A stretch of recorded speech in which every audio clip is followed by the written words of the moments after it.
हालांकि इतनी प्लानिंग के बाद भी इनकी सबसे बड़ी प्रॉब्लम ये थी कि ये लोग बैंक के अंदर मौजूद उन सभी लॉकर्स को खोलेंगे कैसे। दरअसल उस बैंक में कुल 400 लॉकर्स मौजूद थे और अगर इन्हें एक लॉकर को खोलने में 1 मिनट लगते हैं तो उन सभी लॉकर्स को खोलने में इन्हें कुल 6 घंटे लग जाएंगे। अब अगले दिन मारियो उस बैंक के एक दूसरे ब्रांच में गया और वहाँ अपने नाम पर एक लॉकर ले लिया और इस लॉकर को खोलते वक्त उसने इसके मैकेनिज्म को बड़े ही ध्यान से समझा।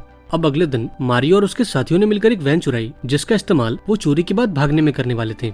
इसके बाद ये लोग अल्बर्टो के घर पहुंचे और बाहर खड़े होकर उसका इंतजार करने लगे, लेकिन तभी यहाँ पर पुलिस की एक टीम आ गई और इन सभी से पूछताछ करने लगी क्योंकि इन्होंने ये वैन सड़क के बीचों बीच लगा रखी थी।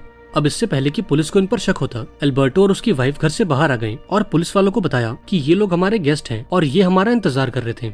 अब उस रात ये लोग दोबारा से उस सीवर में गए और उस सुरंग को आगे खोदने लगे, लेकिन कुछ घंटों की खुदाई के बाद इनकी ड्रिल मशीन टूट गई और इनका काम ठप पड़ गया। अब ये देखकर मारियो काफी नाराज हुआ और इन सभी से कहा कि मैंने पहले ही इस काम में अपनी सारी सेविंग्स लगा दी हैं और अब मैं इसमें और पैसे नहीं लगा सकता, और इतना कहकर मारियो वहाँ से चला गया। अब उस रात जब एंजो अपनी गर्लफ्रेंड के साथ था तब बातों बातों में ही एंजो के दिमाग में एक आइडिया आया।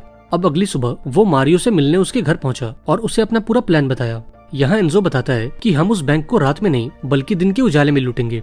दरअसल एंजो का प्लान ये था कि वो मेन गेट से होते हुए दिन दहाड़े बैंक के अंदर जाएंगे, जिससे बैंक स्टाफ और पुलिस को ये लगेगा कि ये सिर्फ एक मामूली चोरी है, और जब पुलिस वाले बैंक के बाहर इनका इंतजार करेंगे तब ये लोग सुरंग से होते हुए बैंक से बाहर आ जाएंगे, और जब तक पुलिस को उस सुरंग का पता लगेगा ये लोग काफी दूर निकल चुके होंगे।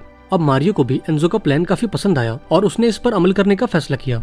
अब चोरी वाले दिन इन सभी ने अपने हाथों पर ग्लू लगा लिया ताकि वो अपने फिंगरप्रिंट छुपा सकें। इधर सेबेस्टियन सुरंग खोदने के लिए सीवर में गया, जबकि टीम के बाकी लोग भेस बदलकर बैंक के अंदर घुस गए। अब अंदर आने के बाद इन्होंने अपने चेहरे पर मास्क लगा लिया और बैंक के अंदर मौजूद सभी कस्टमर्स को हॉस्टेज बना लिया। इधर बैंक के सिक्योरिटी गार्ड ने कैमरे में ये सब देख लिया और फौरन पुलिस को इन्फॉर्म कर दिया। इधर मारियो कैशियर के पास गया और उसे एक सूटकेस में पैसे भरने को कहा। वहीं दूसरी ओर अल्बर्टो बैंक के पार्किंग लॉट में गया और वहाँ मौजूद गेट को अंदर से बंद कर दिया।